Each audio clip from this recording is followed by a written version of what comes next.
screen. If you have any issues with accessing those tools, please send us an email. We have this for future meetings. To support our interpreters, please make sure to introduce yourself before you speak, so they can let any of the rest of our commissioners know who is speaking. If you are a commissioner attending virtually, I believe we have maybe one or two. Please keep your video off, but then turn your video on if there's any voting. If you're attending in person, please refrain from side conversations. This is incredibly important because we have microphones that hang from the ceiling and will pick up your side conversations. As always, when you come to these meetings, you're encouraged to bring your computers to access interpreting services. There's free Wi-Fi here. If you need help getting connected to Wi-Fi, please let me know. There's some parts you like me to go roll call.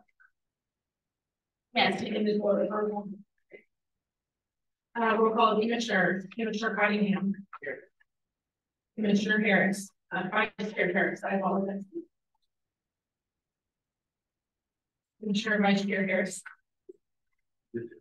Yes. Vice Chair. Here. Great. Commissioner Bacon, absent. Commissioner Meyer, absent. Commissioner Isakaro. Commissioner Mason. Not online, absent. Commissioner Morton.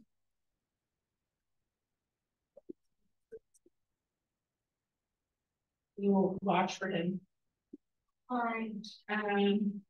Commissioner John. Commissioner Sias. Here. Commissioner Wilcox. Present. Commissioner Nunez Landry. Commissioner Guido. Yes. Commissioner Dan Haney. Yeah. Commissioner Smith. Not online. Director Ponte. ADA Coordinator Watson. Present. And Eagle, Rebecca Lind. Absent. Okay. Thank you. I'm sure that you are able to call meeting order.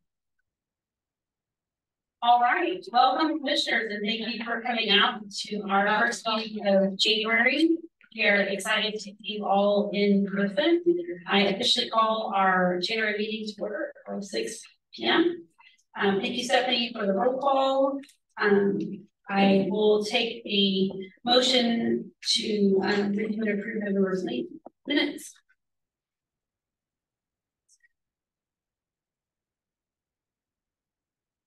I will take a motion from anyone on the commission to approve, review and approve the motion to approve. Motion to approve a second. Beautiful. All right. Any conversation, questions about the November meetings?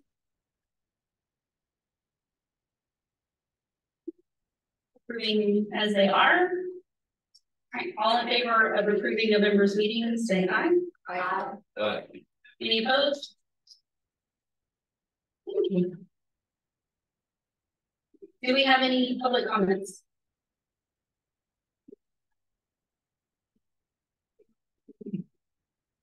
Do we have any public comments registered online? We do not have any public comments registered online. And none in person? No, Chair. Okay. All right, we will move right along to our expert speaker. I did want to say, you know, as we're coming into the meeting, how great it was to get together in December and have our orientation. I felt like we got a lot of collaborative work, good work done during that meeting, and I look forward to us kind of continuing that momentum.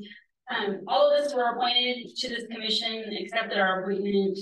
We were offered based on our unique experiences, our knowledge, our community connections, and the work that we've been doing in this space already. So it's going to be great for all of us to come together and share and continue those experiences together. And the more that we are working together in committee work, those committees are working together with the full commission, the more impact that we're going to have in the community.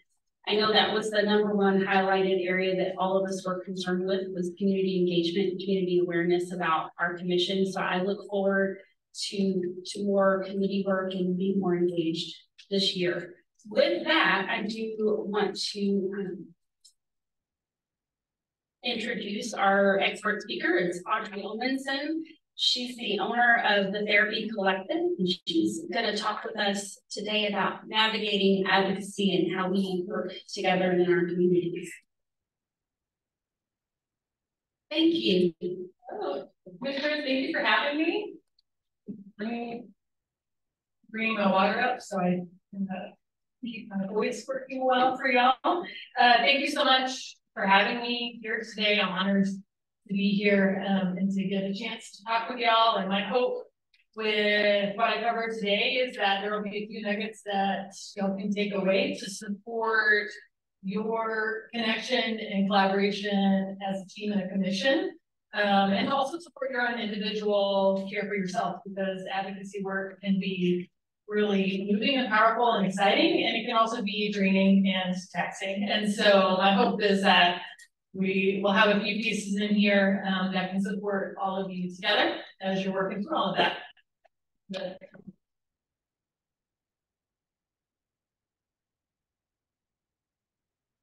So like I said, like Commissioner Silcox mentioned, I am a counselor. I've been a counselor for a long time. I worked at the same place as Stephanie for a long time. Also, just I know I was asked to also include some descriptions as I go through everything. So I'm very tall ginger with curly hair, and I'm wearing a blue, slightly dog-eared blazer. A white shirt. So, and then all the slides for today, they're going to be a black and teal color with white font. There's one that has an image on it, and I'll describe the image when we get there, but the rest of them will all keep that same format. So you can just know that. And then also at the end, I'll have my contact information. So if anybody would like to receive a copy of the slides from today, you can either reach out to Stephanie or myself directly, and I can send that so you can have a chance to go through it at your own speed in whatever way feels helpful for you. So today, my main goals, like I mentioned, are going to be that starting to build some awareness of ways to continue to care for yourself as you engage in this work, and then also ways to navigate communication and start to form connections with a new team of commissioners. And then several of you are new to the commission, who all been working together for several years, and so hopefully some of these things will help set you all up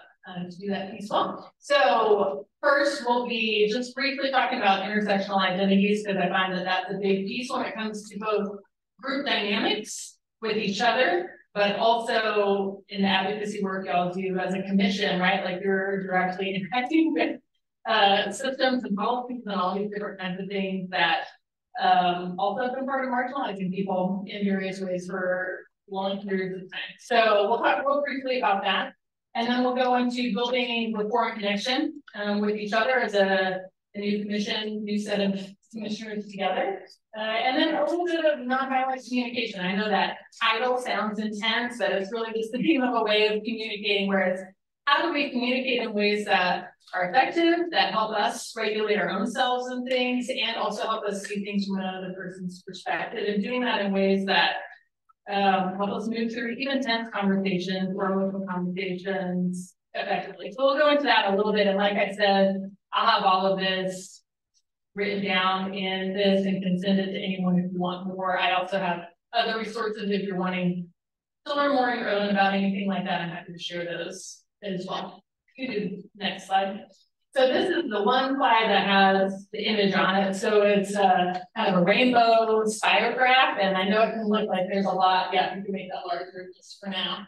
And this whole spirograph is really just to demonstrate how layered and multifaceted all of our different identities are. And each person carries their own unique set of what all of these look like. And down here at the bottom is a quote from the woman who created this image of intersectionality is a lens in which you can see where power comes and collides, where it locks and intersects, and it's the acknowledgement that everyone has their own unique experiences of discrimination and privilege, right? So there's a lot of shared experiences with all of you on the commission, and then there's also going to be some that are very different.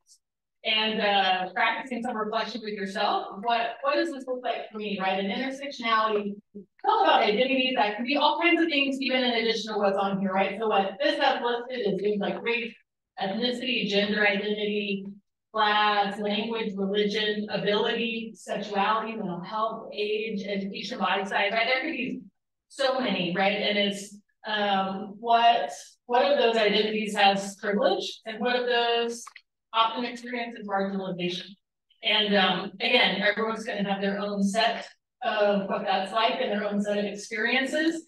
And the best thing we can do is practice curiosity for that. And that'll be something that we get into in our next slide. But I wanted to just briefly mention this, right? Because having that awareness with ourselves of where am I at on this, and then also some of that awareness with others can help open up some of those dialogues a little bit more and help create more space for people to share what some of their experiences are, right? Because you could have two people where maybe on paper, you know, a lot of their experiences look similar, but because of how some of their identities may show up for them, their actual lived experience might be really different, right? And those lived experiences, both beautiful and painful and challenging, right, inform a lot of how they show up for things and what can be really valuable to them. So those things together can be really, really interesting and important for navigating group dynamics.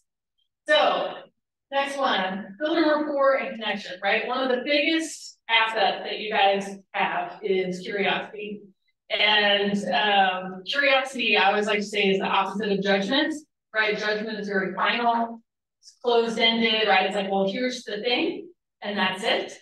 But curiosity is very open, right? It has question marks. It can go a lot of directions, even if it's you're going to say, oh, I'm feeling frustrated or insecure or unsure or overwhelmed. Even curiosity with yourself around, oh, that's interesting, you know, that this is coming up for me. So those pieces just with self-awareness, but also curiosity with your team and beyond just, hey, who are you, where do you work, what part of town do you live in? But things like, what's your why? And I think that's a really important piece. And if any of you, I'll pause in just a second. If any of you are comfortable, if one or two of you want to share, just like the one sentence version of what's your why? Why does it feel, why did you decide to be on this commission? And why does this work feel important to you? So just if you're comfortable, but I'm curious if anyone feels open to sharing what their why is. Yes.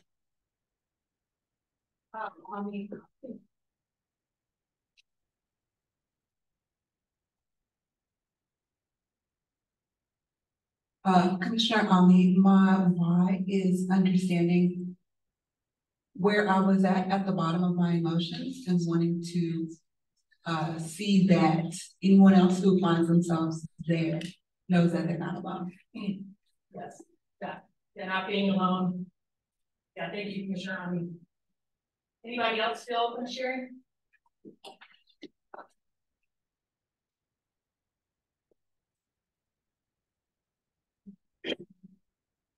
Vice Chair Harris.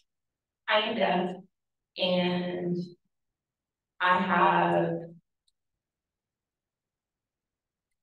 a lot of good friends and sometimes they show up with judgment and participating in the whole group, and it's very challenging, and they feel like they never feel equivalent to like their hearing non-deaf counterparts. And something that I'm trying to encourage is like, no, you know, you need to look at yourself as equal.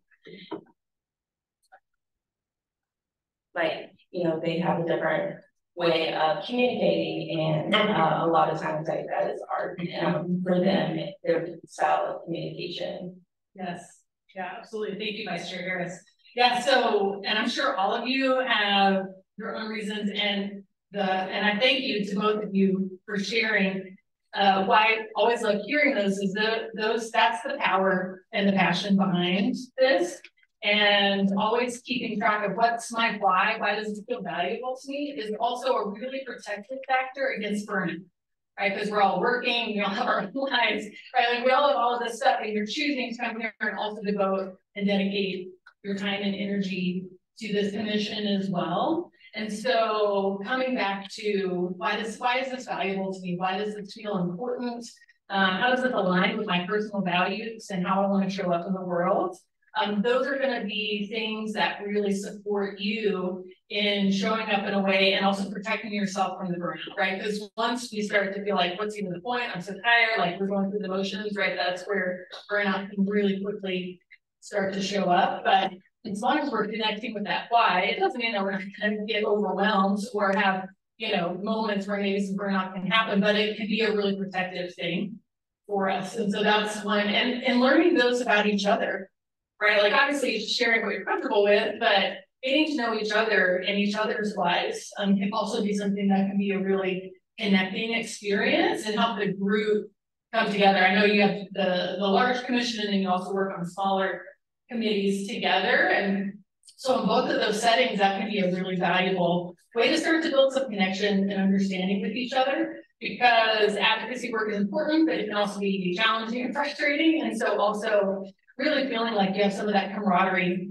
with each other can be really valuable. So that's one great way.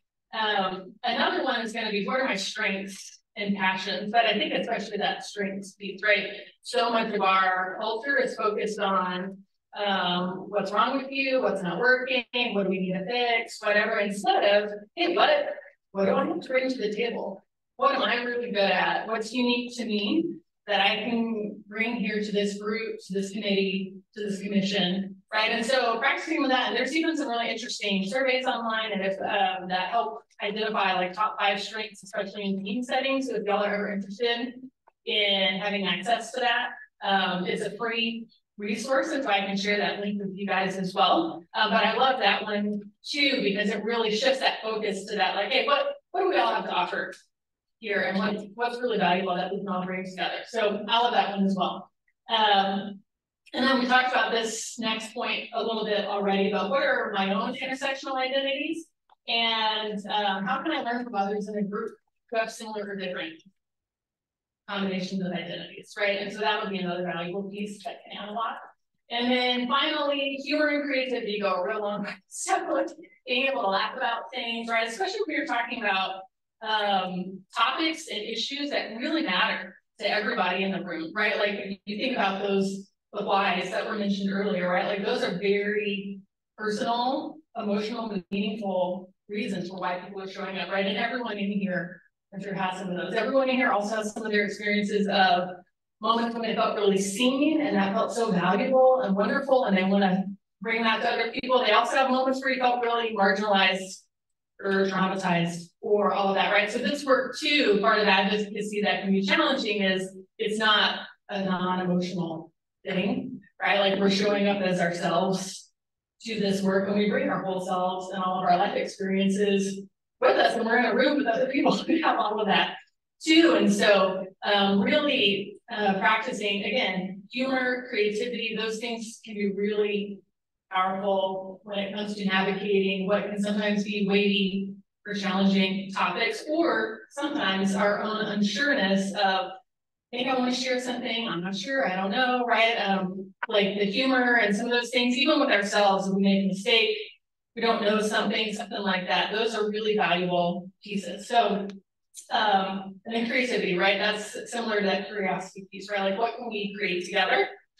What our strengths allow us to do? What are maybe some new possibilities we haven't thought of on our own, but together in a team can start to come together because we're here with each other. So that's a few there. I want to pause just for a second and see, are there any questions right now or anything that I can clarify up to this point? We'll have a little time at the end for questions as well, but I just want to check in and see if there's anything for a moment. Okay, well, we'll keep going.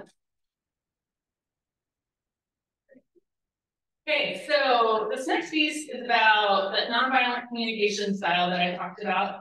And at the heart of it, it's a system that was created by Marshall Rosenberg, and it's this practice of using empathy and curiosity and vulnerability to reduce harm when navigating communication breakdowns and disagreements. And to really boil it down to the basics, right? Kind of two components are, one is clearly expressing how I am without criticizing or blaming, right? And then practicing empathetically receiving how you are without hearing blame or criticism, right? It can be easy, especially in emotional or heated or frustrating moments, right, to immediately put a bunch of our own stories and assumptions on the interaction. And so this is really about, hey, how do we kind of slow this down a little bit? We zoom out. And practice, hey, some self-awareness with my own self. How am I feeling? What's going on? And then also some checking in with that other person and recognizing they're going to have their whole own set of how they're feeling and reacting, what their stories and assumptions are and all of that. And so there's kind of 4 steps. And I'm going to go into this, and I don't want you to feel like you suddenly have to start talking like this in communication that you have, but maybe it might be, hey, I'm going to pull one piece here or one piece here, or maybe if there is like a more complicated communication breakdown, maybe you can kind of lean into more of the steps, but I hope you'll feel like, hey, I can pull what I need, leave the rest right here. So the 4 steps, and I'm going to say the 4 first, and then we'll kind of go into what each one looks like. But it's going to be first observations, second is feelings, third is needs, and 4 is requests. All right, so we can go to the next slide. All right, so the first step is observations, right? What do you see, hear, observe, remember, imagine, right? And doing that, and that's just like almost like you can watch the interaction on a screen, right? Like what am I noticing here as free from judgment as possible, right? So almost like, hey, I'm a scientist noting some data down about this situation, this communication thing, right? And so like just, oh, hey, like I noticed this person's voice is raised. I noticed that I got really quiet and just kind of stopped talking, right? Like some of those, it can look like anything, right? But first is that observation piece, right? The second is feelings, right? How do I feel in reaction to what I'm noticing and experiencing, right? Like when I see X, when I experience X, I feel this, right? Like when I experience someone with their voice really raised or someone pacing around the room, you know, really aggressively, I feel really uncomfortable and nervous about anything, right? And so this feelings part is to help you kind of come to a moment of like, hey, what's actually happening in me, in my own system, right? Like what emotion is happening. It could also be like a body sensation, right? Like, I don't know what the feeling is, but I'm very tense, right? Like, so it can also be that, but like it's a check in with yourself, like, hey, hold on, what's happening here, right? Because when we're in these communication moments, it's really easy to kind of lose track of the actual present moment and like end up way like in our own head, and we're just reacting, and it's not until afterwards that we're like, oh no, I wish I hadn't said it like that, or like I wish I had said this, right? And so the more we can notice what's happening, bring ourselves back to just right now in our own body and our own self, that's always going to help, right? Because when our nervous system is more present, it's more regulated. Even if the moment is difficult and challenging, it doesn't mean we're feeling amazing, but it does mean we're here, right? The more activated, more into fight or flight or shut down that we're getting, the more we're not here. Right? The more our awareness and our reactivity and all this other stuff just starts to ramp up even more or to shut down. And so any moments, even if it's just briefly, it could even be internally, you don't have to like narrate it to someone. Sometimes sharing what the feeling is that you're having can be helpful, but you don't always have to do that. It might just be with myself, like, oh, okay, this is kind of a lot. I'm feeling really overwhelmed right now. You can go to the next slide. And so in response to that, it could be, okay, so what do I need right now? Right? Like I'm observing this, I'm feeling this, what do I need? Right? And that might be something where it's maybe just something that you can provide for yourself. Might be, hey, I think I need to make, or like I just need to take a deep breath and shift around. Or maybe, so it's kind of checking in, right? Or it's like, hey, I need to feel, sometimes it might not be an action item. It might be, I need to feel some connection and reassurance that like our relationship is still okay, or that, we have some calmness here. I need a sense of calmness right now. There may not be a direct action item yet. But noticing that, right?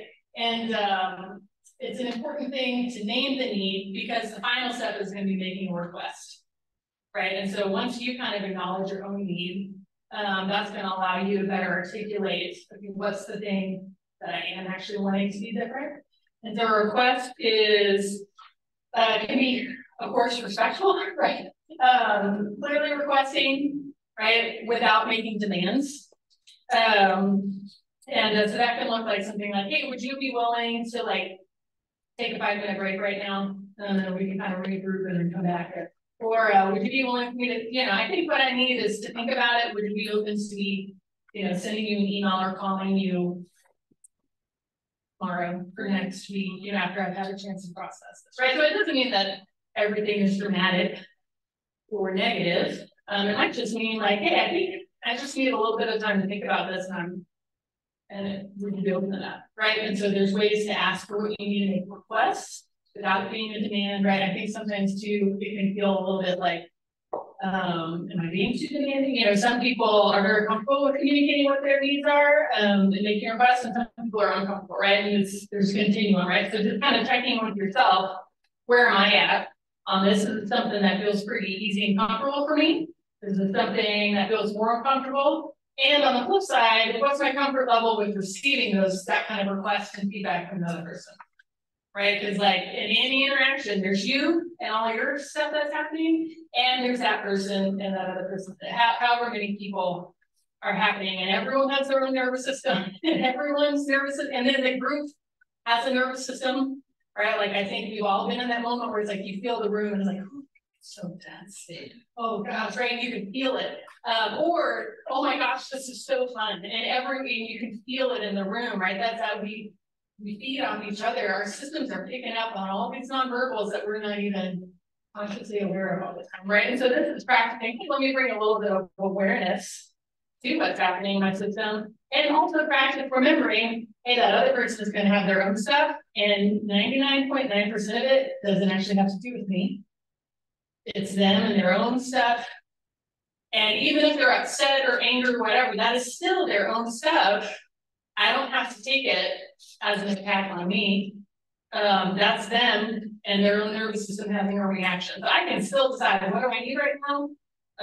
Maybe I need to leave this conversation, right? But it's that practicing a little bit of like zoomed out, right? Like I'm zooming out, I'm observing the thing. I'm also checking with myself, what do I need? And also practicing some open empathy that this other person may have some needs that are different than mine, and navigating those together. And that's where that curiosity, creativity, collaboration are all really helpful. And so this can play out in a large group sometimes. Usually a little bit more will happen in smaller groups. But like I said, hopefully you can pull one or two things from all of these steps. So like, hey, maybe I'm gonna practice just kind of checking in with my own body in different interactions a little more regularly. And just play around with that and notice what I notice. I don't know, right? Or maybe I'm going to practice identifying what my own need is, or making requests a little bit more often, right? Like, and so it can also look like taking one little small piece that feels useful or helpful to you, and just playing around with it and practicing that. And so there's a ton more resources out there on this communication practice. And so if you ever want any more of those, feel free to reach out to me. But this is a real brief and fast overview. I know I'm talking a lot of info at you at one time, but yeah, any questions on this communication piece? I have a question. Yes. This is Director Angel Ponce. As a commission, where we are engaging not just with each other, but with the community or community leaders or other department directors or even the mayor, and we feel these feelings and we don't know how to really, Hypothetically, yeah. But it's a, you know, kind of an emergency Yes. situation. How do we really work through those Yeah. situations? Well, that's a great question. Yeah. So when you're out in the community or interacting with other leaders and that sort of thing, you start to feel maybe some of this, you know, frustration or activation or different things like that. What do you do in those moments, right? And that other person, they may not have training in nonviolent communication, like they're off to the races, having their own We can say that. reaction, right? Yeah.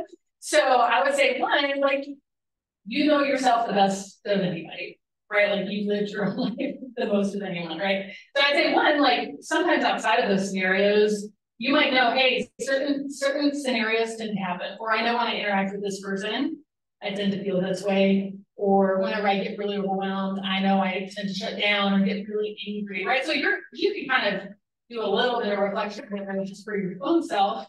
And what helps me in those moments? And it might be something, you might have some things you already do. And there might be some things where it's like, hey, I think I want to figure out some new things, right? Sometimes it can be as simple as, I'm just taking a breath. Or it might be, I'm gonna kind of just rub my fingertips together. Right? Simple voluntary body movement is one thing that really helps interrupt the automatic process that our nervous system is doing when we're starting to get really activated, right? So it's like maybe I kind of shift a little bit, or I look around, or I take a breath, right? And again, you know your own body and what actually feels helpful, right? But things that help our nervous system start to come back in a moment is going to be things that help us notice the current moment. So it could be, I'm going to look around the space and notice if I can find a color green.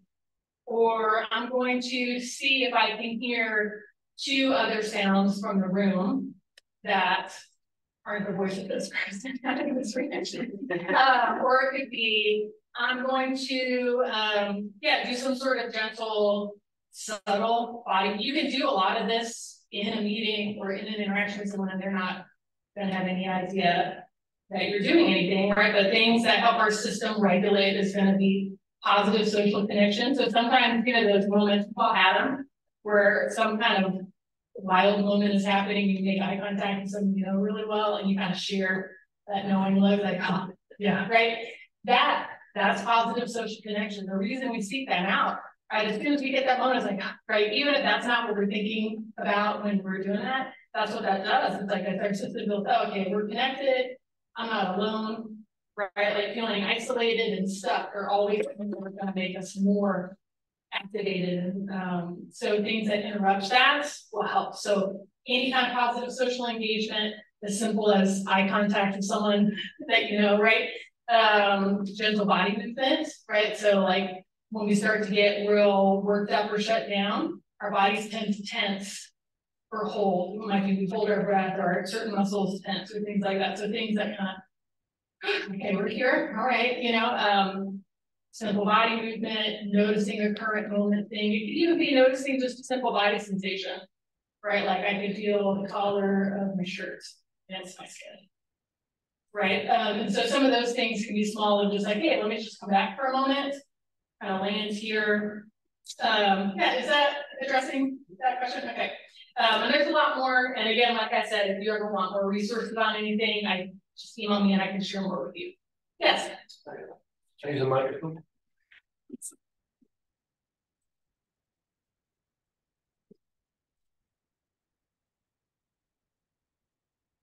Russell Klein, audience member. I'm familiar, there's a community out there that practices some of these skill sets. So you're talking about curiosity versus judgment, observation, noticing, expressing feelings and needs, making requests versus demands, sentence stems like, when this happens, I feel that, rather than when you do this, you make me. So around the US, there are these practice groups called Authentic Relating. So there's one in Houston.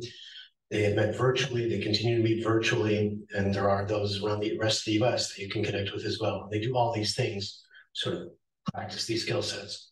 Yes, yeah, that's great. Thanks for sharing that resource. There's a lot of really good, you know, this nonviolent communication is one version of this, but there's a lot of versions of different types of empathetic, connected, interrupting, just reactive discourse models, and a lot of them have a lot of overlap. So that's definitely another one to check out. So we can go to the last slide. Yeah, so just in summary, and I know we kind of speed talked through some of it, but practicing awareness of the ways our identities intersect and inform our own experiences of privilege and marginalization. Sometimes that can be really validating, sometimes it can be uncomfortable. But I encourage you to reflect on that as your own self, because the more you can kind of practice interacting with any of the validation or discomfort that some of that reflection brings up, that's going to help give you more capacity to hold that space for other people who may also have different identities than you do. And then second, right, that engaging with curiosity, humor, creativity, right? Again, that's that positive social connection. That's that finding some connections, even if y'all's relationships mostly just exist here in this commission. Still having that, these are still valuable relationships, right? And so finding those connection points can really make the work of the next few years not just more productive, but also more fun and enjoyable, which again protects against burnout, makes this work feel more fulfilling, right? So like finding those ways to have those connection points with each other will really go a long way. And then lastly, practicing that nonviolent communication or any kind of empathetic, non-judgmental communication where you're practicing checking with your own self, practicing holding space for that other person to have their own reaction, and practicing courage when voicing needs and boundaries and requests. And so those all, and again, as you build up trust with each other and all of that, that starts to really bridge that space for that as well. You know, obviously this looks really different if you're interacting with someone you know really well versus someone you're just meeting in the public for the first time. Playing around with, hey, what supports me in those moments, right? And how can I practice holding a little space for this, even if the person is, you know, similar to your question, right? Like having some big reaction or something. I don't have to put too much of my energy into that. I can choose how much I want to engage with this. And I can care for myself by, do I need to end this? Do I need to step out? Do I need to just kind of zoom out and have a little bit of like internal emotional distance from this person? Right, so the responses can look really different depending on the scenario. But I always bring to what helps me feel safe and resourced. You can ask for help and support, right? I don't have to do this alone, right? It's all those different pieces, you know, all playing together. But again, like I said, you don't need to go and ask for all of this stuff right away. It might just be pick one little piece of something that feels interesting or helpful for yourself and play around with it. So we can go to the last slide. This is all my contact information. So my name, my email address, and my website. So yes, so it's Audrey, AUDREY, at therapycollectivetx.com. And my website is the same thing. So therapycollectivetx.com. That also has my phone number on there and everything. So you can call me or email me. But yeah, any feedback, questions, anything else for today before we shift gears over to our next part of the meeting? Yes, Dr. Harris. I have a question. So with the intersectional picture that you have that shows all of the other different sections, my question is, how does that apply for me as a deaf individual having to, well, manage the outside circle? For example, you have a hearing environment. Where does that leave me as a deaf person if I choose to be intersectional with the deaf group, deaf community that stays in that circle? Where does that fit into the picture? So that would just say if you didn't want to interact with the outer circle, right? What would you call that?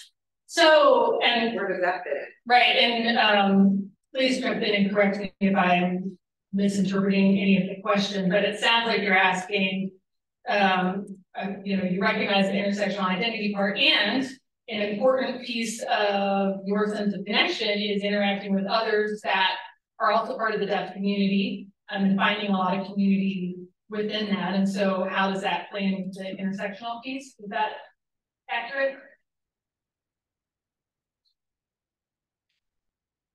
Yes, so how would the intersectional, how does that happen on the outer circle? Because the intersectional is the hearing circle. Where is the outside circle?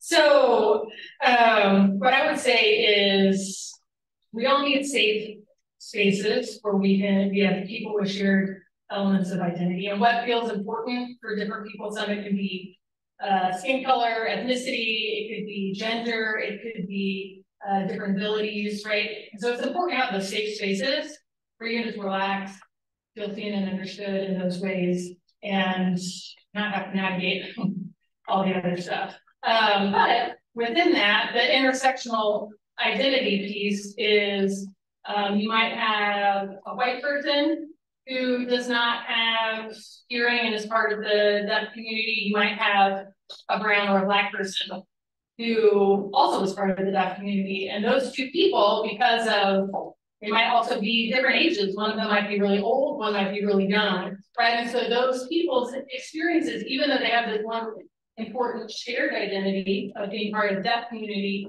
their experience within the world will be different because of some of those other identities that they hold. So does that make sense? Is there anything else with your question that I can respond to better? Well, I'm trying to picture how I can connect or make that connection or connect the bridge to the other community. With the deaf community, they tend to be very immersed, very small, closed group, and they prefer to chat, business with deaf people, or with that bridge to form that bridge with the others. I want to see how that intersectional part can fit that bridge, right, with you and with you, for everyone. Yeah, well, I don't have perfect answers for all of that. I think those are really important questions. And that might be part of some of the creative work that you all figure out together as a commission of what does it look like to start to bridge some of this. Even within the commission, you're bridging some of those different worlds. And I don't know, maybe there's some ideas for community engagement and other things that y'all can come up with together. But I think those are really important questions. And I think that's definitely something that deserves more thought and reflection and creativity with other people. Sorry. Thank you. Yes. Sure. All right. I don't think you have a name tag in front of you, so I'm sorry that I'm not using your name when I respond. I think it's great.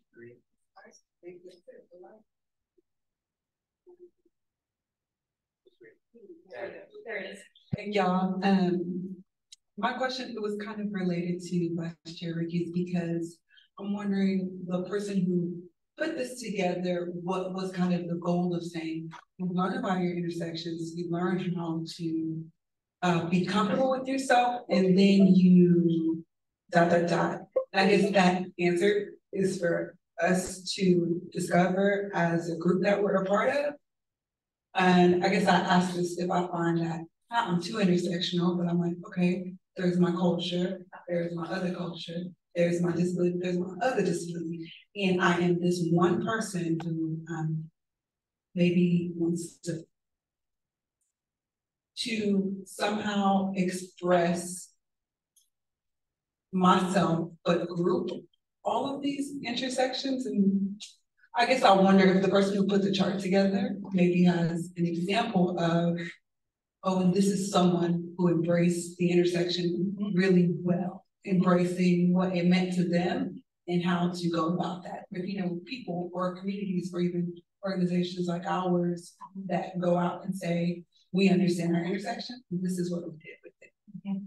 Yeah, well, and I'm sure the person who created the graphic can unpack it way better than I can, but I will say a big piece of the point of understanding intersectional identity is especially for people who hold more privilege, whether it's skin color, body size, age, that sort of thing, to recognize, right? Because until we have there's systemic things that impact and decide who has more power and who doesn't, and who gets preferential treatment and who doesn't, and who gets considered and who doesn't, right? So a big piece of that intersectional identity concept is especially to challenge the people in places where they hold more privilege to have awareness that there's other people, because of all the different systems in play, that their experience of the world is different.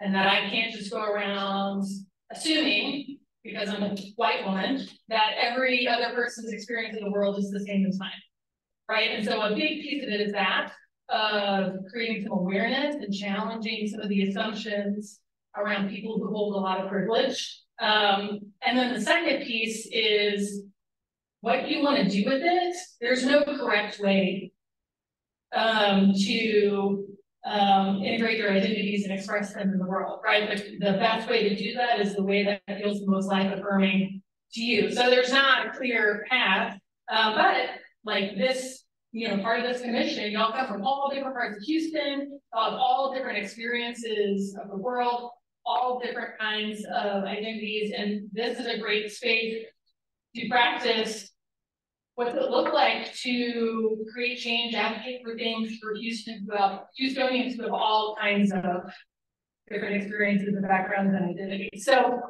there's not a clear roadmap. And again, if you want, there's a ton of information on the internet and available about intersectional identity. So I can send you the name of that woman and some of the other resources on that if you want to do a deeper dive into it. But hopefully, I know we're short on time, but hopefully that addresses at least a little bit. Yes, absolutely. Thank you. I'm thinking of Fannie Lou Hamer.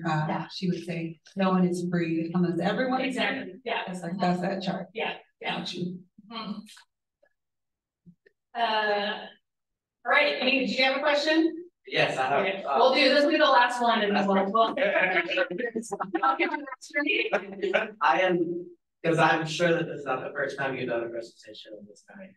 And I'm curious to know what the feedback has been from other organizations you presented this to. How has this presentation improved their communication and how they work with each other? Well, that's a great question. I haven't actually done like a follow-up survey. I'll do a survey like immediately afterwards, but I haven't done like the longevity check-in to see how it is. But I will say I have been part of organizations and companies that have done this, and it's been really helpful. Especially with orienting to strengths, practicing your own self-regulation, figuring out how to communicate and build relationships with each other, practicing awareness of your own privilege and identities, those types of things. And it does make a difference. There's some discomfort for sure that can come with some of this. But also that's the discomfort of change, right? Like no change happens. Things that are familiar are comfortable, even if they suck. Right?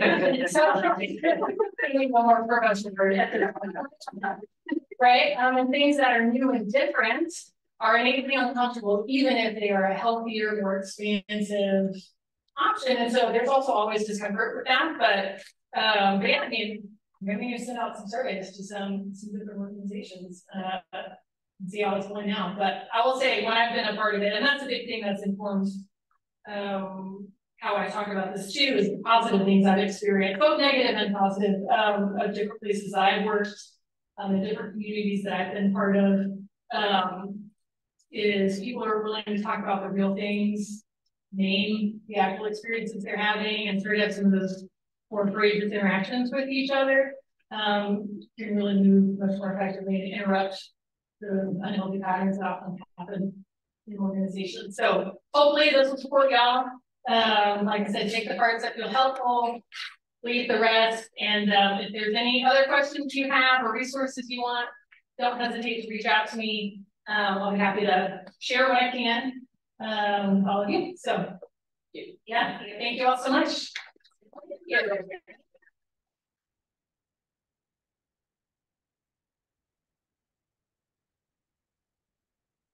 Thank you, Audrey, so much. That was very informative, and I see us using this as the foundation as the commission. The commission itself is not new, but our commission is very young in the work that we are done together. So I see this as working as a foundation for us as we grow in our work together over the next few years and work towards the impact that we want to have in our communities, but also as we're communicating and advocating, oftentimes advocacy comes from an emotional space, and being able to fall back on this foundation to be able to have productive conversations outside of that very emotional space so that we can make gains and move forward in the support for the disability community here in Houston. So thank you so much for your time and presentation today. It was very insightful. Thank you.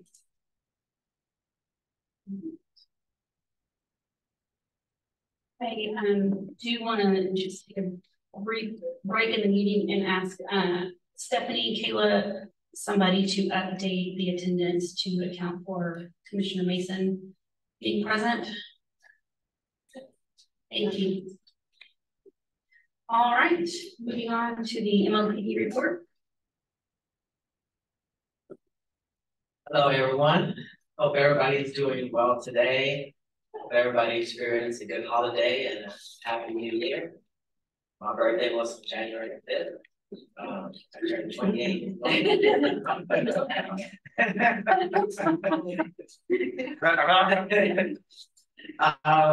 So we're very excited. We were sad to see Sylvester Turner leave the mayor's office, but we're also very excited to receive our new mayor, Mayor John Whitmire. And so with that, the MOPD was happy to participate and join in the inauguration ceremony for Mayor John Whitmire. We are getting ready also to meet with their with the transition team for Mayor Whitmire. I'll be working on that next week. We have a good presentation for them. And so we're looking to see what the mayor's priorities will be during the next 4 years.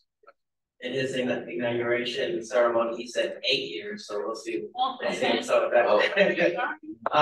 So as far as right now, MLP continues our regular operations. We haven't stopped. If anything, we're going stronger. We don't anticipate any changes to be made to our office, and so we'll have that conversation with the mayor and chief of staff and deputy chief of staff.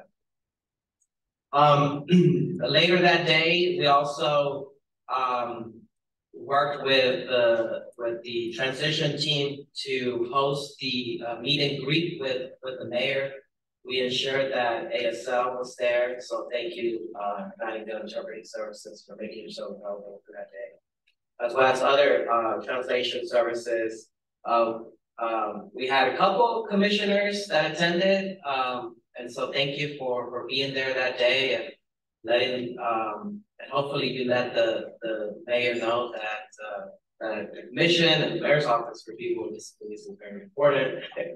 And so we're looking to, I think we really set a good name for ourselves on that first day, and so we know that the new administration knows who we are and understands that this office and the commission are a valuable part of the disability community, and we hope to continue that moving forward. And as far as information and referral services, these numbers are going to be a little larger because we did not have an official HCOD meeting in December because of the orientation, but during the month of November and December, we served 61 constituents. Primarily, some of the services were related to housing and legal resources. Stephanie Acton and her team hosted 2 disability etiquette trainings, and together hosted 40 community outreach engagements, including volunteering with the Department of Neighborhoods for the Stockings for Seniors holiday event. And so I'll touch a little bit about that, but one of our main priorities in the next 4 years is to not just build new relationships, but strengthen the relationships that we already have with the department, including the Department of Neighborhoods, the Housing and Urban Development Department, the Houston Health Department, and many more. On accessible infrastructure, we received and reviewed 29 applications for the Pedestrian Accessibility Review Program. And that's a total of 6,379 feet of sidewalks and ramps were constructed during that time. One of the main priorities that I know about right now for the new administration is more sidewalks. And so that is a good thing, and we're going to work with Public Works and the Planning Department to ensure that those things are happening and that they are ADA compliant. Also, at the Metropolitan Multi-Service Center, the MOPD partnered up with the Houston Complete Communities and the Honors Inc. Foundation to serve over, I believe it was over 90 frozen turkeys with supplies for participants who are not fortunate to have those supplies during that time with their families. So we were very excited, happy about that. And this is this is our second time doing this. During the time that I've been director, and it's grown over the last 2 years. And so we're looking forward to third year, this year, to really serve twice as many more people. So it's growing, and so we're happy about that. Next year, we hope to really have more of the involvement of the Houston Commission on Disabilities. And so I'm letting you know right now, so put it in your calendar. In December of 18, last year, we unveiled the Houston Civic Award for Disability Inclusion. This was hosted at the City Hall in the Legacy Room, and the plaque was presented for former Mayor Sylvester Turner in partnership with Chairman Maura Herman and Alexander JFS. They shared a few words, we shared a few words. I really want to acknowledge that this is the first time that I know about in the history of City Hall that a plaque of this kind has been showcased at City Hall for people from the public and employees and partners to come and take a look at what Houston is doing. And so this really sets a standard of what the city is all about, recognizing folks that are doing great things in the community. For some of you that are interested, the plaque is, the award itself goes to a public servant. This could be a City of Houston employee, a county employee, a state employee, or even at the national government that are doing significant things to improve the lives of people with disabilities in the city of Houston. So we're going to be looking at another person in the next year or two. So be on the lookout for that. Earlier in December, I was part of a panel discussion at the Museum of Fine Arts with the partnership of the Alexander JFS and Celebration Company that hosts hosting the Real Abilities Film Arts Festival. And so part of this panel discussion was to really talk about the topics that affect people with disabilities that are consumers or that come to customers of the museums. And so kind of really educating those volunteers that are at the museum of how to become more inclusive and provide accessible infrastructure and buildings for people with disabilities that attend the museum. Before I continue with my part, I would like to offer a part of my speaking portion to Abby with Alexander JFS to talk to us a little bit about the Real Abilities Film and Arts Festival. So Abby, if you can spread over here to you.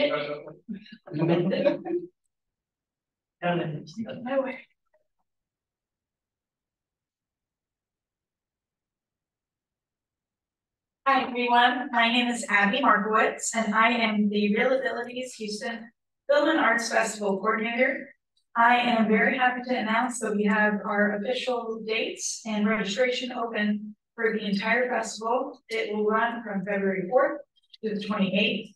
We are very excited for our continued partnership with the Mayor's Office for People with Disabilities, along with our lead sponsors, Tier Memorial Herman and Joan and Stanford Alexander, to present this free citywide event to promote inclusion and support the stories and talents of people with disabilities in Houston and beyond. I wanted to share a few of our dates. We have our Real Art opening reception on February 4th from 1 to 4 p.m. at Sabine Street Studios.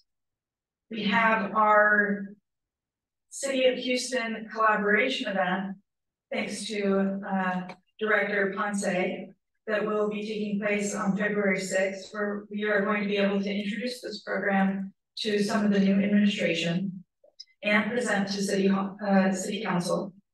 We have our Up Abilities event on Thursday, February 15th from 7 to 9 p.m. at the United Way of Greater Houston. We have our Real Film Nights from the 18th, 19th, 20th, and 21st, all at Edwards Greenway Grand Plaza at 7 to 9 p.m. And those will be all in Theater 13. We have our Real Music event featuring one of our favorite commissioners, Sashi. That will be from 7 to 9 as well. And that is at White Oak Music Hall. And finally, we have our Real Workplace event, February 28th from 11:30 a.m. to 1:30 p.m. And this event is returning to in-person for the first time since the pandemic. And we will be discussing with some experts in the field and just some ordinary people with ordinary jobs, talking about their experiences with disabilities in the workplace, including Faith Moulton, Dr. Rex Marco, Jeffrey Feinstein, and a young man named Brady Samuelson. And that will be moderated by Dr. Cindy Ivanhoe. We also have our closing event, the Real Art Crawl, from 10:30 a.m. to 1:30 p.m. And this is a family-friendly event that will also explore some adaptive art technology. Looking forward to seeing you all there. And if you have any questions, feel free to reach out to me at reelabilities@alexanderjfs.org. Thank you, everyone. Thank you, Abby. A long time ago, maybe a few months ago, I shared our goal to keep the community informed, community leaders also informed on what MOP is doing, what's going on in the Houston disability community. And so some of you have already received the MOP newsletter. Thank you to Ray and Hillary with my team. They've done a fantastic job. So we're going to continue to do that at a monthly basis. And so if any of the commissioners have any ideas, or if we're missing something, please let Hillary and Ray with my team know so that we can get that on the newsletter. So if you are not receiving that newsletter, I invite you to go to our website. There is an option there for you to register to subscribe for the newsletter. MOP and Katy Rd are partnering up again, and this time with I'm looking at Anthony over there with Nightingale to provide free ASL to tax prepared persons that are ready to do their taxes. The dates right now are on Tuesdays, February 6th and 20th, and then March 5th and 19th. Times are 9 a.m. to 5 p.m., but we are asking people that need the ASL services to contact the mayor's office for people with disabilities so that we can schedule those individuals with the ASL interpreter. And they can do that by contacting Amanda Boyd with MOP at 832-394-0814. And Nightingale will coordinate with you all to we can have a conversation about that. And then last but not least, I wanted to talk briefly about what are the MOP objectives for 2024. I believe it was later in November, correct me if I'm wrong, but City Council awarded our request for an ADA transition plan. And so that plan will, it's a partnership with a contractor to perform phase 1 of our 4 phases of the ADA transition plan for the city of Houston. And in phase 1, the consultant will be looking at a self-evaluation analysis to take a look at what we are currently doing, including risk audit findings, and also review all current City of Houston ADA guidelines and the city's ADA policy and practices. And the contract is for 12 months, but we anticipate that we will have a report in 10 months, and so that we are prepared to move forward with phase 2, which will include actually implementing that guideline moving forward across departments. And so we're very excited about that. MOP is also excited about the expansion plan for the MMSC. It's been very silent lately. We put it on hold because of the transition from administration, but once the dust settles, we'll have that conversation with Mayor Whitmire and continue that conversation so that we can push this expansion plan forward. We're also working with the Office of Emergency Management to prepare for extreme weather in 2024. And so in the previous administration, we worked to hire a disability preparedness manager working with the disability community, and we've had this conversation. We're going to start our bi-weekly meetings so that we can prepare for May and moving forward. So we're very excited also about that. The Mayor's Disability Celebration Planning Committee will start those conversations in February so that we can have a bigger, better event coming September. We're, like I mentioned earlier, MOPD is going to work this year to really not just improve our relationships with our partners and other City of Houston departments, but really bridge the gap that we've seen there for so many years. One of the missions of Mayor Whitmire is to enhance and better have communication with our leaders in different departments. And so that's one of the missions of the MOPD. We're working to create and build a shared vision so that we're not doing something and another department is doing something as far as disabilities. And so we're going to work to really create that shared vision between departments. Also preventing silos between city departments and divisions. We've seen a lot of that in previous years, and so we're hoping to bring a stop to that. Strengthen our current and future relationships with partners, and so our team is going to really engage with not just nonprofit organizations, but also with universities all around the city of Houston, so that we're not only thinking about seniors or thinking about children, but we're thinking about those ages of students that are going to prepare themselves to enter the workforce, and prepare those people as well. It's like, what is the city of Houston doing to open up the doors for them so that they can have a better future? And then including relationships with other MOPDs. I've talked to Chair Silcox about the possibility of joining in the effort to have the better communication with other commissions on disabilities around the state and possibly around the nation, so that we can stay in tune with what's going on in other states. What are they doing in their cities? What could we be doing in our cities? And share that information, build a collaborative effort here. And so that's all I have for the commission today. I hope that I was clear, and if there are any of you have any questions, I'll be happy to answer. Angel, Health Department is here today. Hey, how you doing? Thank you. Good to see you here. Commissioners.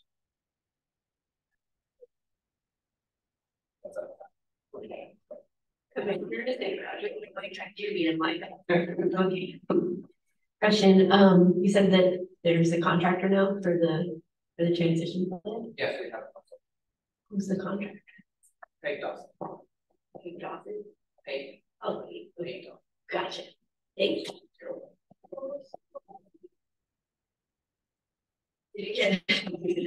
I just asked who the contractor was for the transition plan, the ADA transition plan. Commissioner Sakara is gonna do some research for us.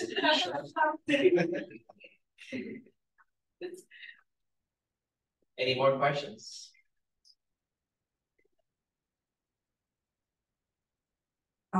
Will ask, Commissioner Conley, is there a proposed date for the winter conversation, like the talking series that we were doing at West Grade, when that will happen again?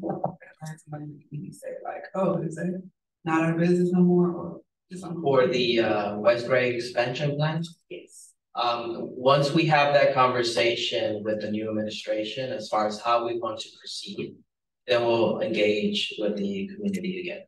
But we're throughout the process, whatever that is going to be, MOPD will ensure that we stay in constant communication with the public, specifically the participants at the facility, and not just engage with them, but inform them of what we are doing. And so I'm working with Ray, our senior communication specialist, with our team to build a link on our website that is not just letting the community know what the phase one of or what the phases are of the transition plan of the expansion plan. I'm sorry, so many plans we're doing. But also an opportunity to hear from the community. And so once we have something ready to go, we'll be sure to let the commission know and the community. Thank you.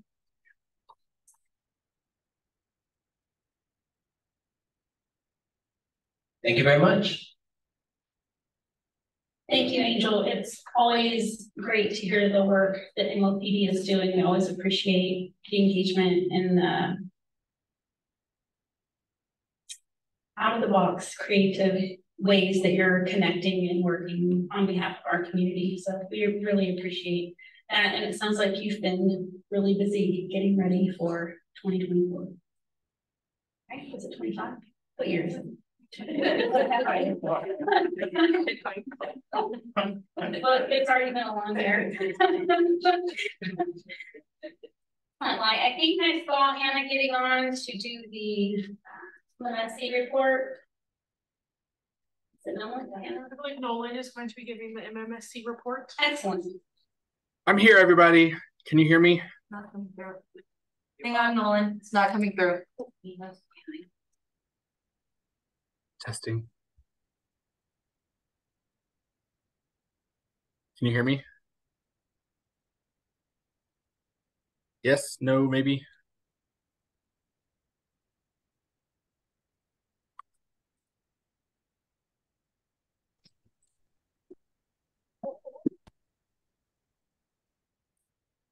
Okay, try again.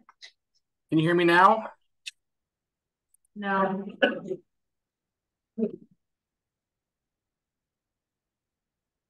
We can hear him. This is Hannah. Sorry. We can hear him on the Zoom link. I don't know if you guys can hear me or not.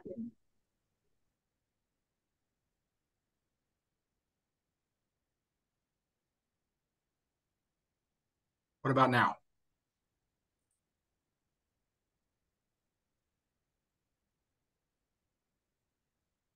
Can we ask Nolan to call in? I think it's the production sound coming from the system. So Nolan, if you want to drop your comments in the meeting, we will read them after you place them in there. We'll read them out loud here for you. Okay, great. Oh, he's like, sorry, don't call me out like that. Yeah, thank you, Nolan.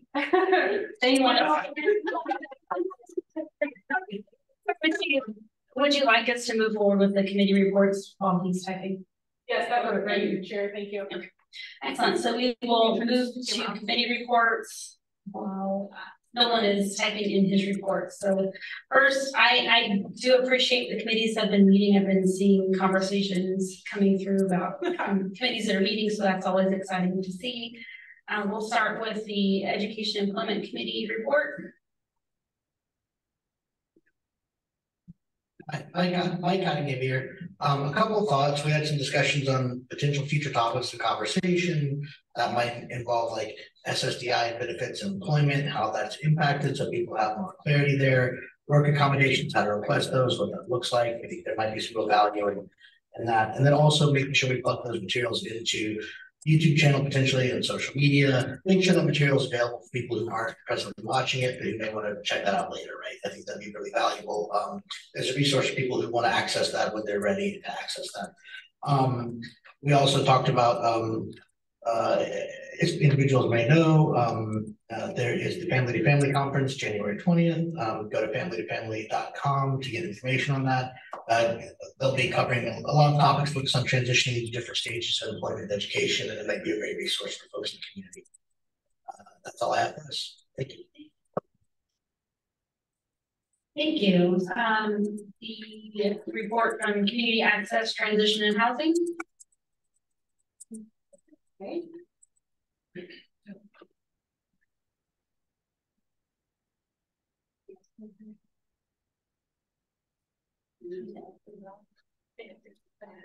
Who's the chair of the committee? Okay, then Mary will do the report.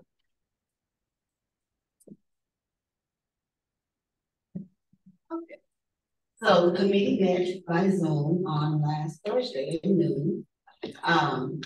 We did do a lot. We had a nice long discussion. The first thing we talked about was community access and getting out to the community to let them know and be aware that we exist and what we do.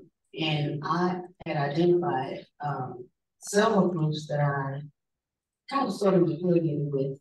The first one would be ACTS, which is Achieving Community Tasks Successfully. Is the group out of Pleasantville. You may have heard of them. They recently awarded a grant. They're working on the air quality out there in Pleasantville, the Twitcham City, the Sunnyside City Club, the Northeast Community Association.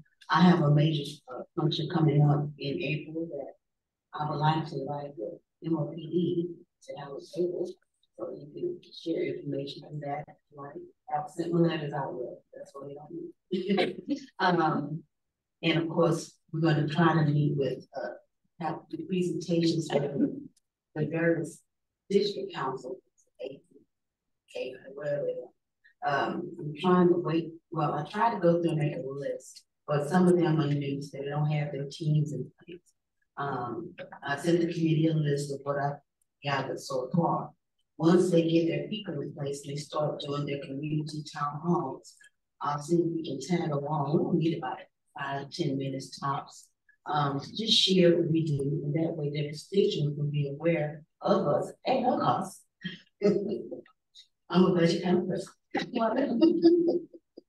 And we also talked about transportation, because a lot of times in the community, transportation is a major factor.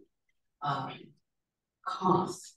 I learned that cost was a major factor, and when I saw how much some of those places could cost, I thank God I still right. I mean, gas is nothing compared to what they're charging people. And we talked about a lot of different ones, all within the city, in the county, the good, the bad, and the other. That was a very long discussion. I won't go into all the details of that. Because we did talk about sidewalks, what happened, wants to address those. And how we are working with Kayla from the mayor's office, Kayla Munchkin.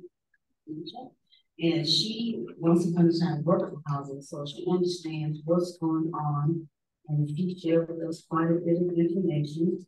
And one of the things I learned about that I had no idea about, there was a federal report that lists all the places that have housing available for the disability community. And one of the issues, well, many issues, when you try to house people with disabilities in the mainstream, Many times it tends to be low income, or there's no elevator. There are a lot of different things. We're trying to get those ground floors, especially if you have a wheelchair person, it's a little difficult. You know, you want to live in the community. You don't want to be in an assisted living place away from the world. You want to be a part of the community. And just some other things that we discussed, of course, raising awareness, working with MOPD, the need for housing, transportation, as well as we also want to talk about policies. A lot of people are not aware of there are a lot of policies affecting the disability community. So Libby is going to put together a presentation on that. Kayla and myself, at some point in the near future, we're going to get together and see if we can put something together, try to get some people at the state level to maybe do something at the state level. It's an ambitious project, and it's not an overnight thing, but it's something that's on our calendar for the future. And we also, a suggestion is made to contact Star of Hope to see how they handle people with disabilities, because they have a lot of people that come to there. So I haven't had a chance to get that. It's not like this to things to do. It may not be happening so much.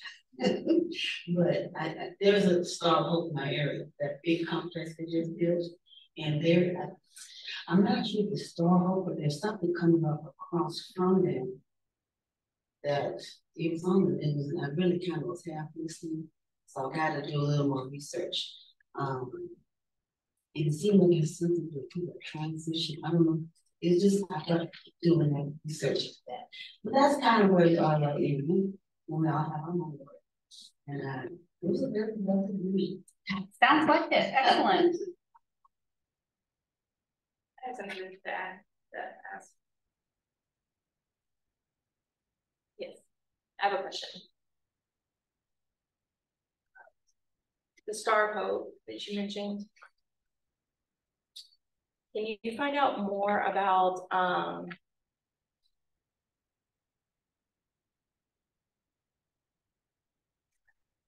service animals and emotional support animals, if they're allowed into that facility? Because recently, I know a facility said that animals are not allowed in the building, and so I was wondering if you could find out if there's like some kind of policy or rule, because they should be allowed if they're a service animal. So I just learned about there was a lot of people frustrated because this project, because they had to go to another facility. They lost this project because this benefit because service animals were not allowed. Sure, I can get that information.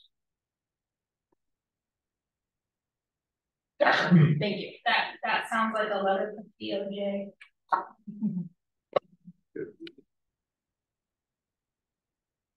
All right, moving on to our Emergency Preparedness and First Responder Committee.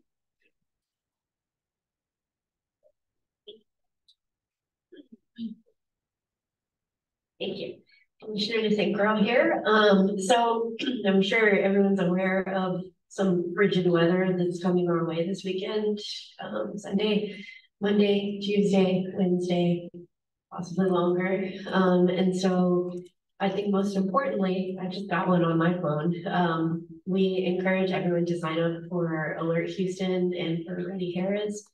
I sent the link so we can post them on Zoom, but it's a way that you'll receive calls, text messages, and emails. They will hit you up all 3 ways and let you know about any kind of like urgent or emergent situation. So whether it's weather or traffic closure, during I think last weekend when we had the championship here, there were some alerts that went out too. So it's a good way to stay informed in the city and in the county. In the county specifically for Ready Harris, there's a specific accessible alert system for people who are hearing impaired or for people who have limited English proficiency. or people who are deafblind. So it's a good way to receive those notifications and the alerts, and you're able to understand them in a language that you use.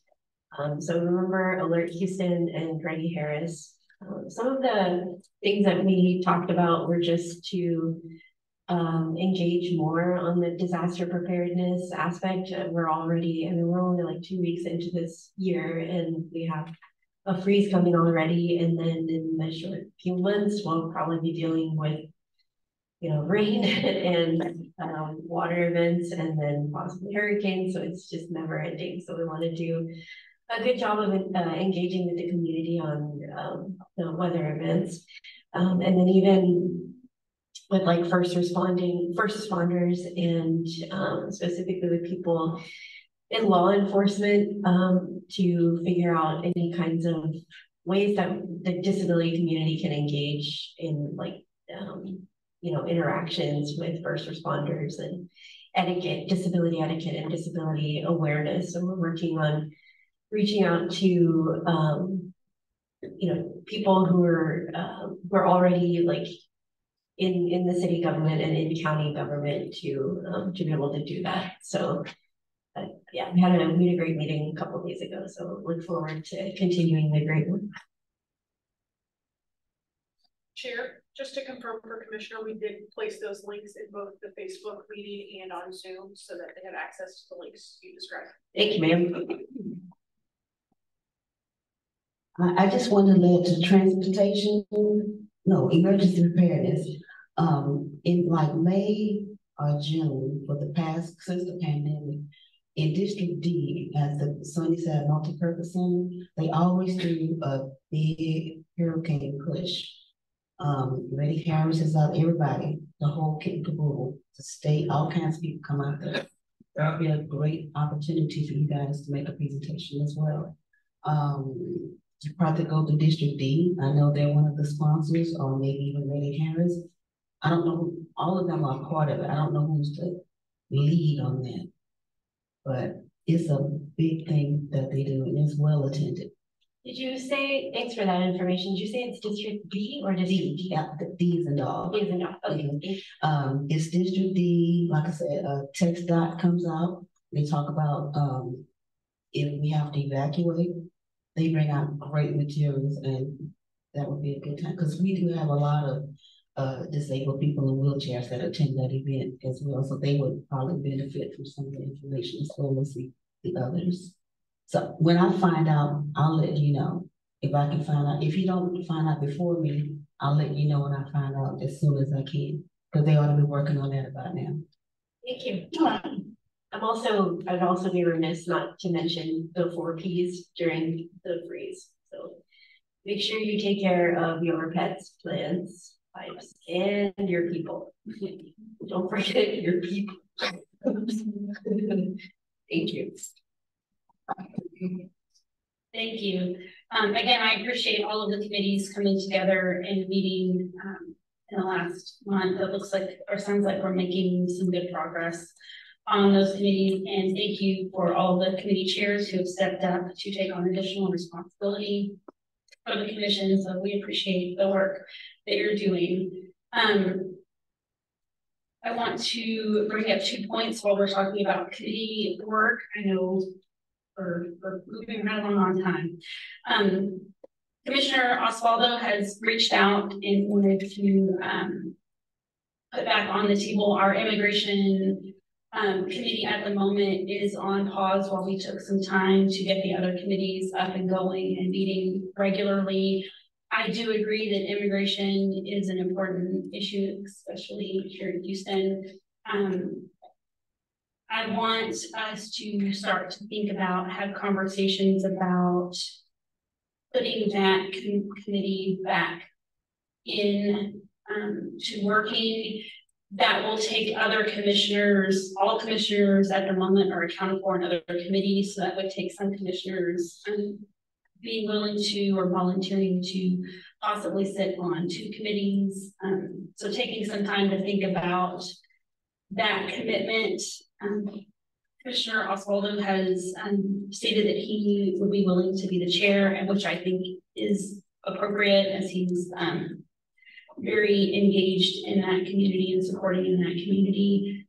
So I do want to maybe just take just a few minutes if you'd like to speak, but want to bring this back next month for us to vote if the commission wants to reinstate the immigration committee and has commissioners who are willing to sit on that committee as well.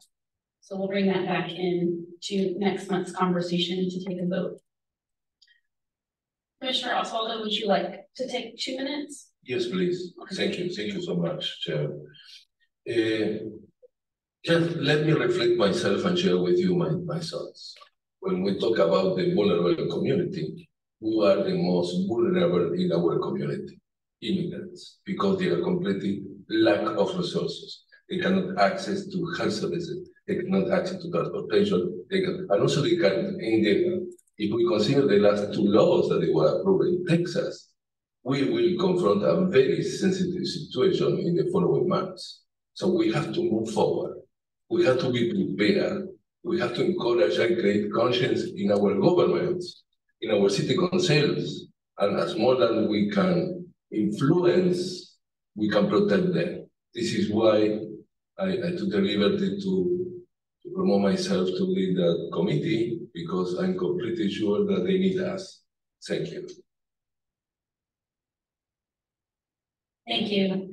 I appreciate the passionate commitment to that particular intersectionality of our community that we serve. Again, we'll bring that forth next month. We'll take a vote. We'll take comments from commissioners who are willing to sit on that committee and support as well. Thank you. All right, last but not least on committee work, I did send an email out to committee chairs asking the vision for this year is to have each committee support or lead a conversation during our monthly commission meetings. Not a 2-hour conversation, maybe 30 minutes, so it's not a huge presentation. But each committee leading a conversation, picking a topic that's relative to that committee and bringing it forth for the commission to engage in further a deeper dialogue into specific areas. I wanted to have those dates picked this month, so I'm hoping that chairs have an opportunity to speak with their committees, and I will take comments from committee chairs if you have ideas on what month that you would like to lead a conversation for the commission. Keeping in mind, we'll start in February. March will be annual orientation, so we will not have a conversation around that in March. Our next public meeting after that will be in April, so we need the commitment for February and April. Floor is open for comments.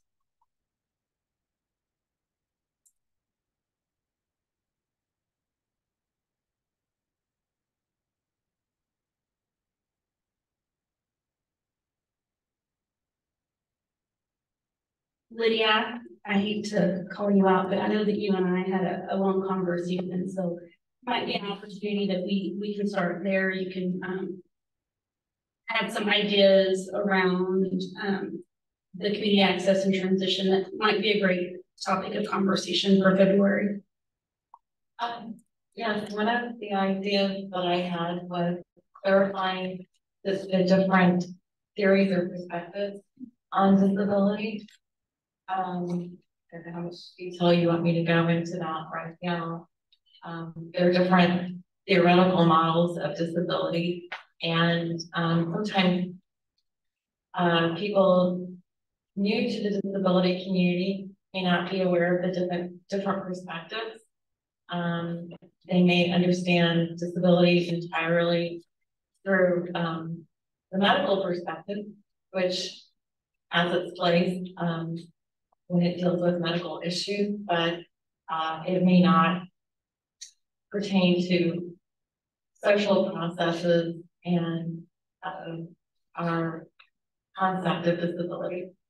Another issue that I thought we could focus on, because this is an election year, is voting rights, voting access for people with disabilities, from accessible polling locations to, infrastructure, sidewalks that, people can, go over, and, public transportation. Those are just, some of the many issues. Or, for example, certain people may need, personal attendants to assist them, when they're voting.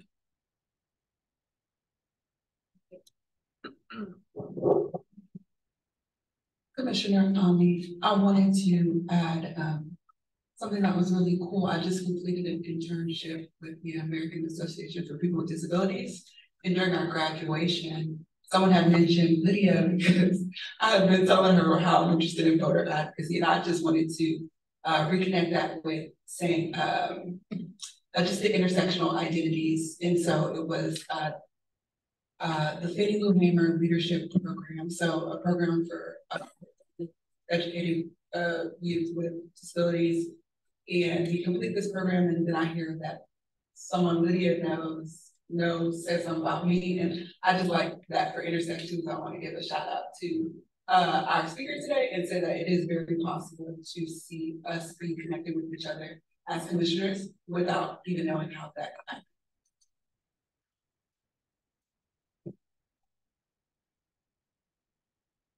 Thank you, Commissioner.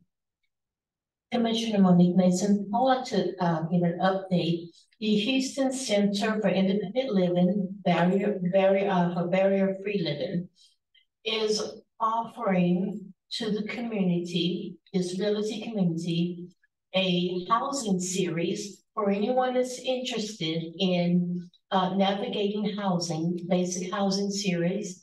It will be the second Thursday of each month from 1 p.m. to 2 p.m.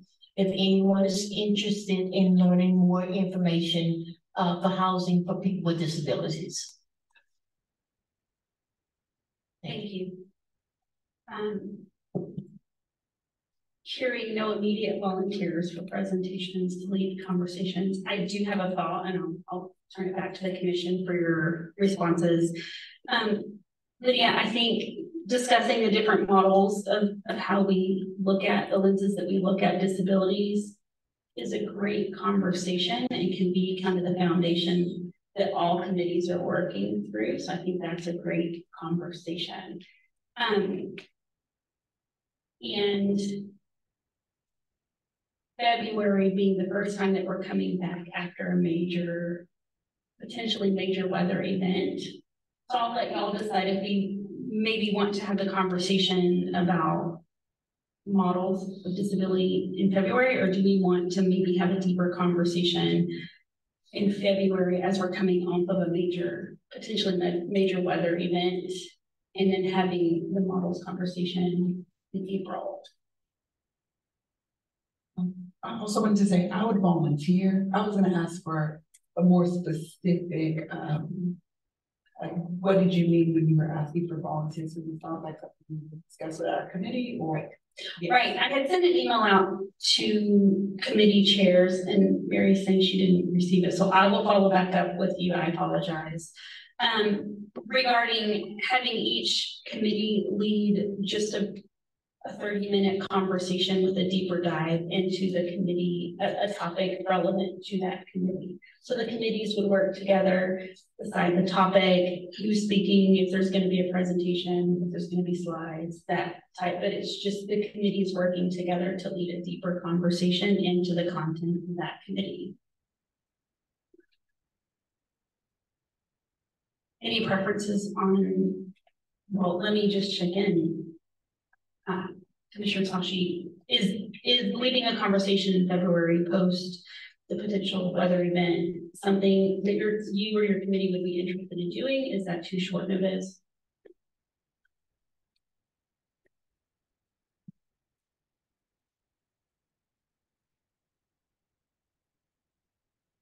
I think potentially we could do that.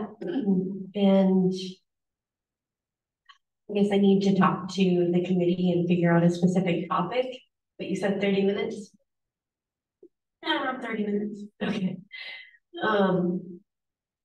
Yeah, I mean, I think I think we could do that. I think I just voluntold our entire committee. So. We can follow up with an email. I want this on the calendar for which committee's meeting which month. So within the next week. So we can table this and give you opportunities to talk to your committees and see topic and commitments. And I'll follow up with another email. Okay. Sound good? Yeah. I was going to bring up Lydia's other idea about voting, which I think is awesome. Because I think that should probably be longer than 30 minutes. But I was thinking, like, when should we do that? Because the primary start, like early voting starts on February 20th. So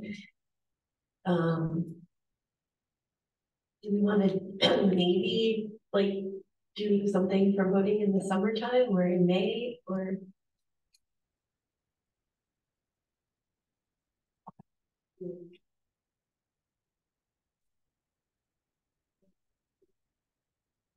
We could do that in February. And also, what about committee work on this issue? Yeah.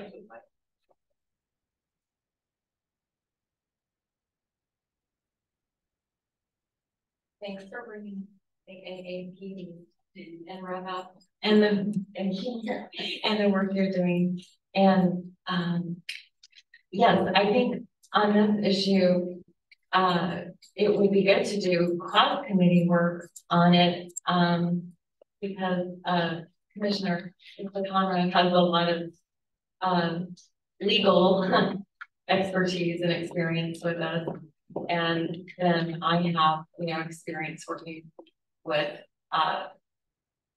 AAPD and REVUP, which is a nonpartisan advocacy group to promote voter education about the issues that pertain to people with disabilities so they can go to the polls and inform, and also to educate people how they can vote.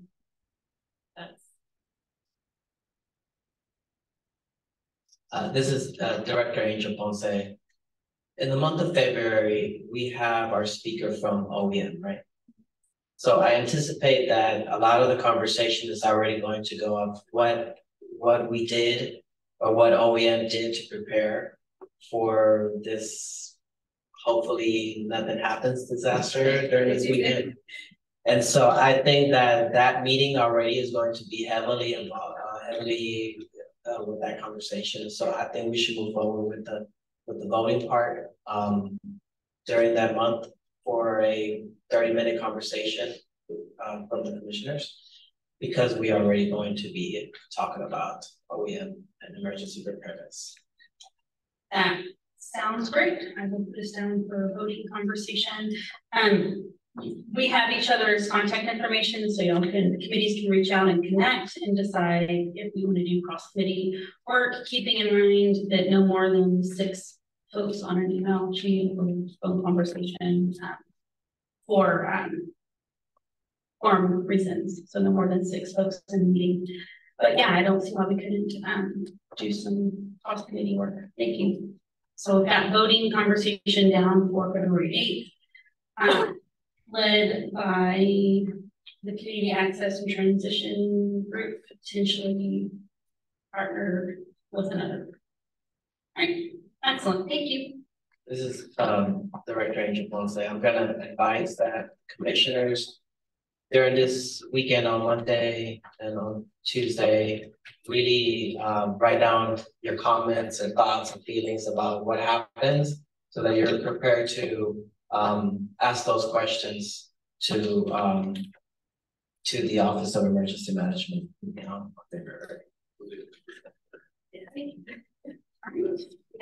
I appreciate the committee reports and the extended conversation. We will move into. Yes, I've got both. Is this the month that we get an update? No, so we're moving into no one's comment and then we will adjourn. Excellent.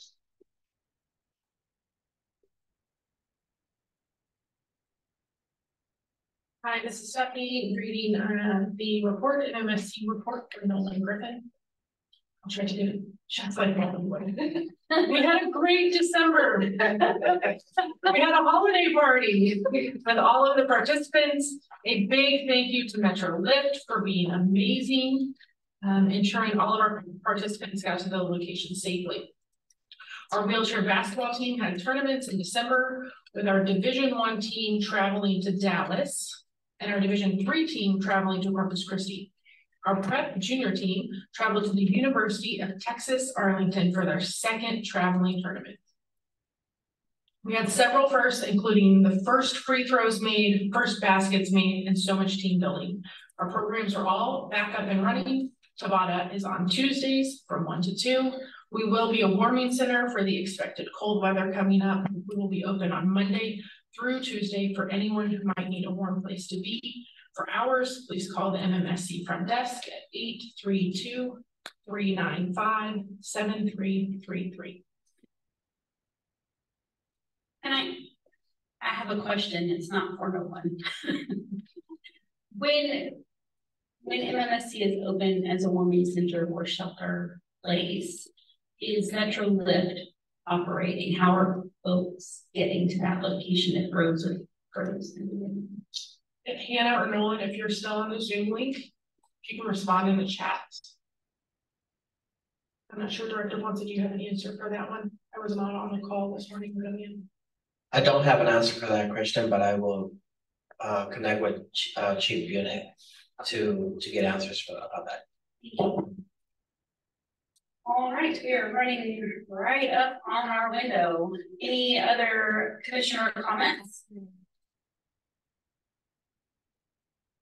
Excellent. As a reminder, February 8th will be our next meeting. It will be in person here. If any commissioners need any accommodations, please email myself or Stephanie. We can make sure that we have those in place for you. March 18th is our annual orientation. I know you're thinking we just went through orientation. We have dedicated March as our annual orientation. So we will come together again, continue the conversations about our goals for the year. And then moving forward every year, meeting in March as our orientation to bring in and acclimate new commissioners. Without any other questions, comments, I will take a motion to adjourn. Chair Silcox, Nolan said that Metro will be running. Excellent. For those that didn't hear, Metro will be running to the MMSC if it is set up as a shelter. Any other comments? I will take a motion to adjourn. And a second. Excellent. All in favor? Any opposed that want to stay longer? Excellent. Thank you for a great meeting. I look forward to seeing you next.